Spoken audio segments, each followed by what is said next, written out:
most of us, share certain hopes for America's future.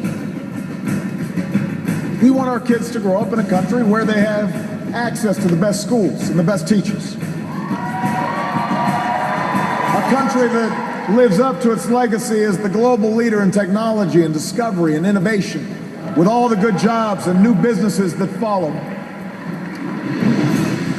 We want our children to live in America that isn't burdened by debt, that isn't weakened by inequality, that isn't threatened by the destructive power of a warming planet.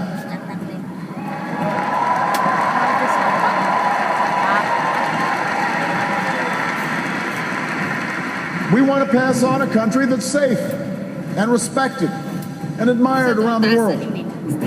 A nation that is defended by the strongest military on earth and the best troops this world has ever known.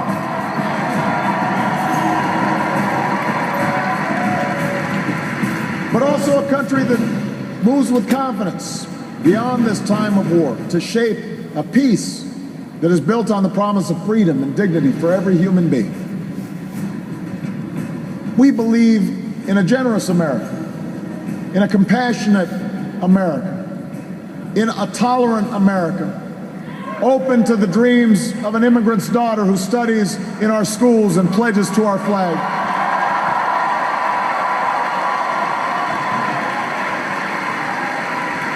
To the young boy on the south side of Chicago who sees a life beyond the nearest street corner.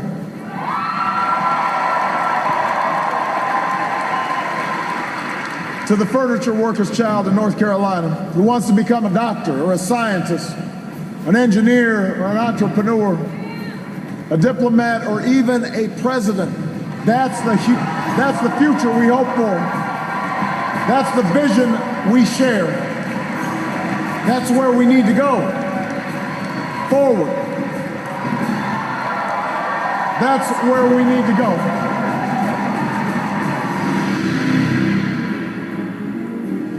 In his victory speech, President Barack Obama said he believes in a generous America, a compassionate America, a tolerant America, equal opportunity for all that is one of the support for moderates, women, and minorities.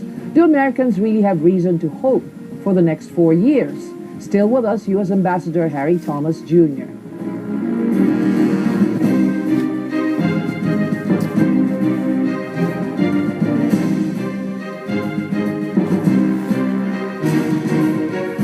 What about the immigrants in America, the Filipino immigrants? Yeah. Explain to us very briefly, what is the Obama policy on immigration or on migrants?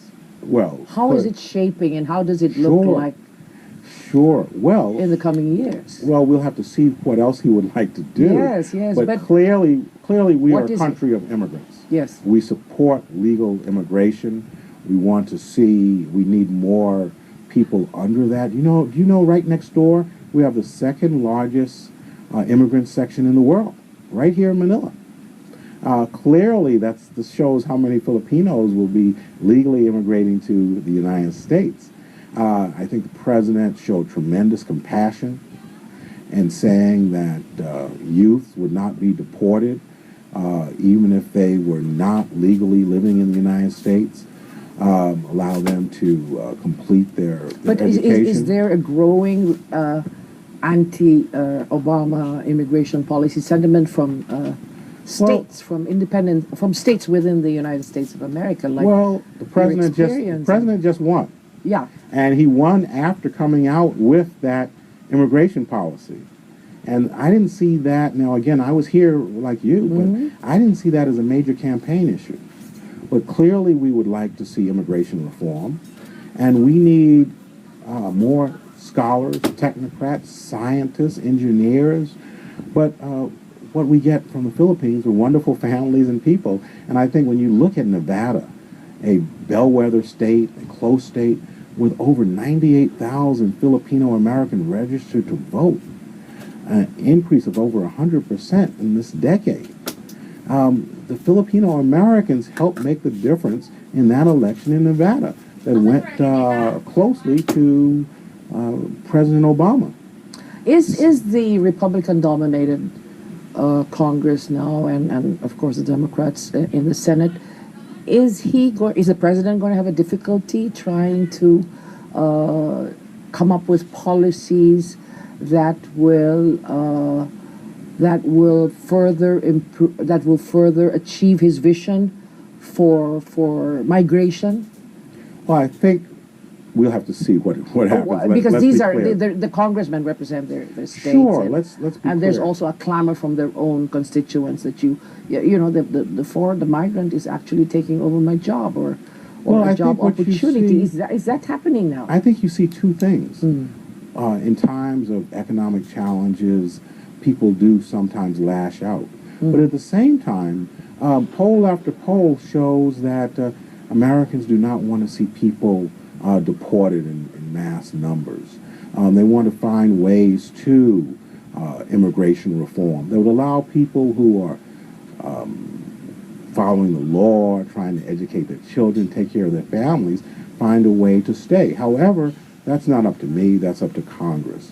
And the president has showed that he has determination. He's going to try to work with the Senate and the House to come up with an immigration reform bill. But that's something for the next Congress, not for ambassadors. Yeah. Did you watch? I'm sure you watched the speech, the victory speech of President Obama. What did you think of the whole speech, and how did it move you as an ambassador and as an American citizen? Well, first of all, let me congratulate Governor Romney on his classy speech. It can't be easy to. But there was a lukewarm response from the audience when he said what he said in the opening. Well, his audience was disappointed. Yeah. They were hoping for a victory, and They must have been lost. crushed. But in our system, it's the loser who has to congratulate the winner first. And that shows his supporters that it's okay, that democracy is more important, and we respect the will of the people. And we love that the loser gives his condolence message first. And only then does the president come out. And he gave a stirring speech. He gave a stirring speech that reminded me of the speech he gave in the convention. Yeah. And it was so important because, some of the lines are important. And it's just saying, if you're willing to work hard, you can achieve your goals and dreams in America. And that we are not a black America or a white America. Yes, I like we're that not part. a gay America or a straight America. We're not young. We're Younger, we are America. And Yeah. look at this. This is a year where the President of the United States not only came out for immigration reform, he came out for gay healthcare. marriage. Yes. He had achieved health care in his first two years. A President of the United States coming out for gay marriage. And the U.S. military took the lead in allowing gays to openly serve. And what did we see on Memorial Day? Gay members of the military